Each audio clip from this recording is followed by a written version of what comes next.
Crypto Week à Washington. 3 lois majeures pour les cryptos examinées cette semaine. Une semaine, 3 lois majeures. Les États-Unis s'apprêtent à voter sur des propositions de loi cette semaine qui concernent toute l'industrie crypto. Quelles sont-elles et à quoi peut-on s'attendre?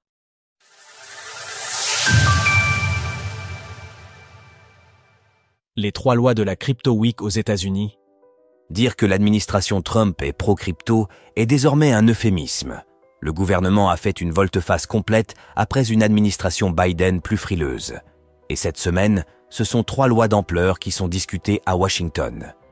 En premier lieu, la Chambre des représentants doit se prononcer sur le Genius Act, autrement dit la loi encadrant les stablecoins privés.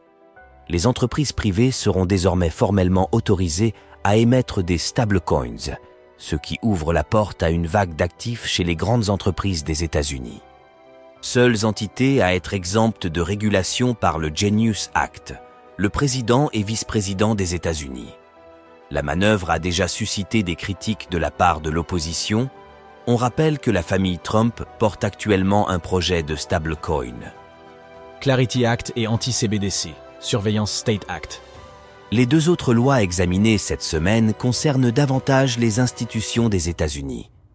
Le Digital Asset Market Clarity Act clarifie comme son nom l'indique ceux qui relèvent de la Securities and Exchange Commission, SEC, et de la Commodity Futures Trading Commission, CFTC.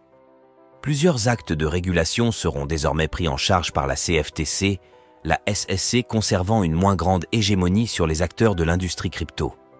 Plus précisément, les crypto-monnaies jugées matures n'auront plus à se soumettre au Howey Test et seront directement surveillées par la CFTC.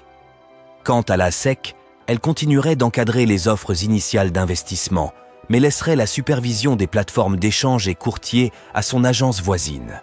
L'autre loi majeure discutée cette semaine, c'est l'Anti-CBDC Surveillance Act. Cette loi, très soutenue dans le camp républicain, vise à empêcher la Réserve fédérale des États-Unis d'émettre une monnaie numérique de banque centrale, MNBC. Les partisans de cette loi estiment que les MNBC impliquent de graves risques pour la surveillance des citoyens, risques qui ne sont pas les mêmes avec les stablecoins. Pour rappel, les États-Unis sont une des rares économies majeures à ne pas avoir de projet de MNBC en cours. Une Crypto Week critiquée. Ces lois crypto suivent des tendances de fond aux États-Unis. Ouverture aux stablecoins, opposition au MNBC, dérégulation ou tout du moins assouplissement des règles pour les acteurs du secteur. La Crypto Week a été fortement critiquée par l'opposition qui la qualifie de Corruption Week. Les liens entre Donald Trump et les crypto-monnaies ont été pointés du doigt et le laxisme plus grand pour les sociétés crypto fait craindre des excès dans les années à venir. Toujours est-il que l'administration Trump avance sur sa régulation. Les États-Unis sont en train de devenir un terrain d'expérimentation légale autour des crypto-monnaies, qui façonnera sans aucun doute l'industrie des années à venir.